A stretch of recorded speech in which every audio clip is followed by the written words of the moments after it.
Hi there guys, this is Sean and welcome to another modeling tutorial. Today we're going to be creating a table. Now let's start on the top viewport, shall we?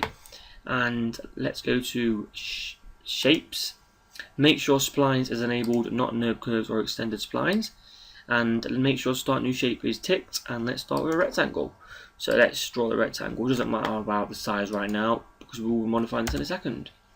So now first things first, let's make sure this rectangle is in the middle of the screen. So axes rather. So let's go to the X coordinate and select 0. Same with the Y and same with the Z. Brilliant. Let's give you a second to get to this stage. So now let's go down to parameters of the rectangle and change the length, width and corner radius. I mean, for the sake of this tutorial, I would recommend you to just stick what I've been doing, and then when you go off to do it yourself after the tutorial, you can customize it to whatever shape and size you wish.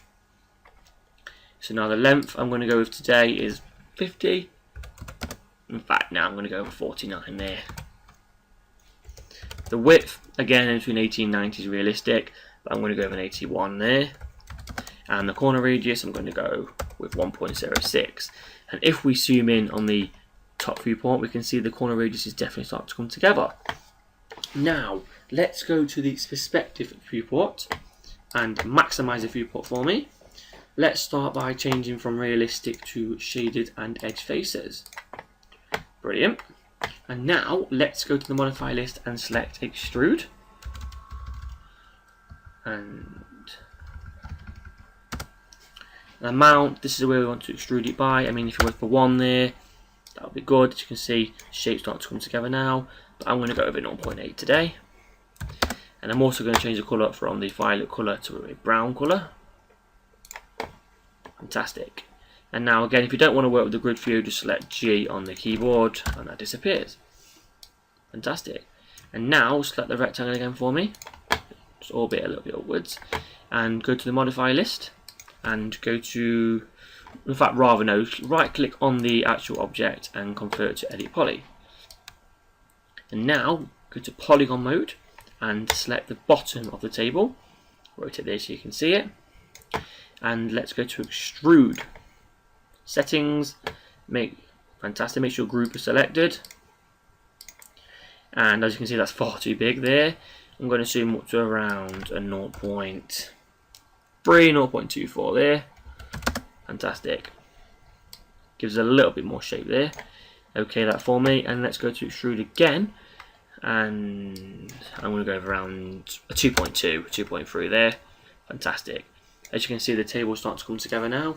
But that table doesn't look right to me. The top, I want to scale in a little bit just to get a little bit more shape. So press OK on that for me. And let's go to the scale. So either press R on the keyboard or come to select a uniform scale. Okay, so now when we scale this, make sure Z, X and Y is not on its own. Make sure you scale when all yellow showing, as you can see on the screen there, and scale downwards a little bit there. And as you can see, that is actually looking pretty good. Shapes start to come together. Now press W on the keyboard for me, or come up to select and move to get the arrow, the axes back. Fantastic. And now, come back to the top viewport for me and select that and maximize the viewport. Okay, so now we're going to work with this view and come down to inset for me. So inset 1 for me. That's fantastic. And now come out of polygon mode for me and select edge mode. I'll just give you a second to get to this stage. Fantastic. And now on edge mode, select the 2 shortest edges and come down to connect. And obviously that's not right, is it? Let's go to segments 2 and I want a pinch of, I would say, 85. In fact, no, let's go with 84. Because this basically now we're going to be creating the table legs, but we need to create the shape for the table legs first with the edges. So that's brilliant, that's one part done. And now let's select this edge and the 2 new edges and this one. When holding the edges down, make sure the control on the keyboard is ticked, well, press down rather. Fantastic. And now let's go to connect settings, and as you can see the table leg would be far too big there. So make sure segments is 2 and slide is 0. But rather than a pinch of 84, let's go over 90. The table leg wouldn't look quite right there, I would say. In fact, let's go for 91. That's fantastic. And now, as you can see, the 4 new created squares is where the table legs will be created. So come down to polygon mode for me, select the 4 new edges. In fact, let's come out of the top view and let's actually go to the perspective viewport again. So select that and maximize the viewport again for me. Just orbit a little bit there to make sure you can see the 4 polygons when we select it. Select the polygon there, polygon there, polygon there, and that corner. Again, holding our control and pressing so. So now let's just rotate up or orbit up. So we now basically turn the table backwards, upside down rather. Okay, so select polygon mode and extrude. As you can see, them 4 table legs will be far too short. So again, this is down to personal preference, but I'm going to go today over around, let's go over 30. Let's have a look, shall we? Yeah, that would actually be perfect in my opinion. In fact, no, let's scroll down to about 28. That's a little better. Fantastic. So now, that's looking good, isn't it? But again, you don't want the table legs to be completely rectangle, do we? So now let's scale them a little bit. So let's press the R on the keyboard again, or come up to select an uniform scale. And then make sure when you scale, all it's showing yellow. So now scale downwards, or inwards rather. And there you go, look at that. Table legs are really starting to come together now. In fact, that's table legs complete. Fantastic. I'll just give you a second to get to this stage. Fantastic. And now, if we orbit back again to the top, that's brilliant. As you can see, they're really starting to come together now, isn't it? So now we've done that. What we're going to have to do now, really, in fact, maximize the perspective viewport again, and let's orbit up and go back to upside down mode for the table. So now we're going to select the surface underneath the table which will hold the legs together.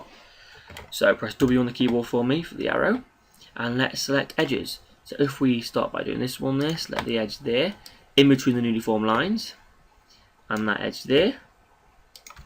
Brilliant. And let's please go down to connect, and as you can see, let's go 2 segments, and I would say the pinch of around 53. You go, or 55, 60, entirely up to you. And do the same for all the other edges. So let's start by doing this one there, that one there, and connect the same segments, slide and pinch. Again, let's go to this one there, that one there, and connect again. Brilliant.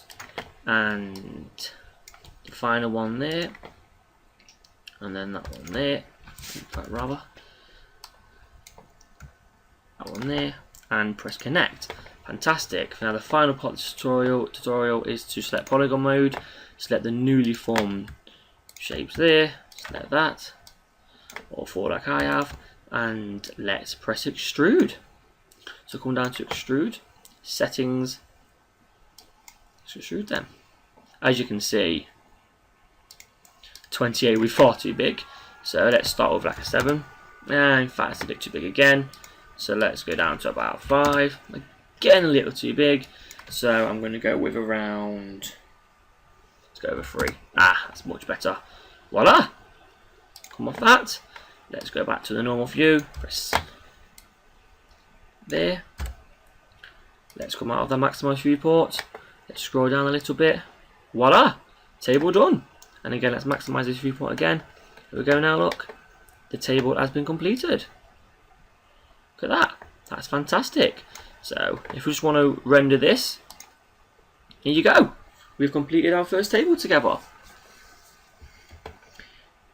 Let's play around again with the viewport to make sure it's how you want it. That is actually pretty good. That's fantastic. So that's all for this tutorial, guys.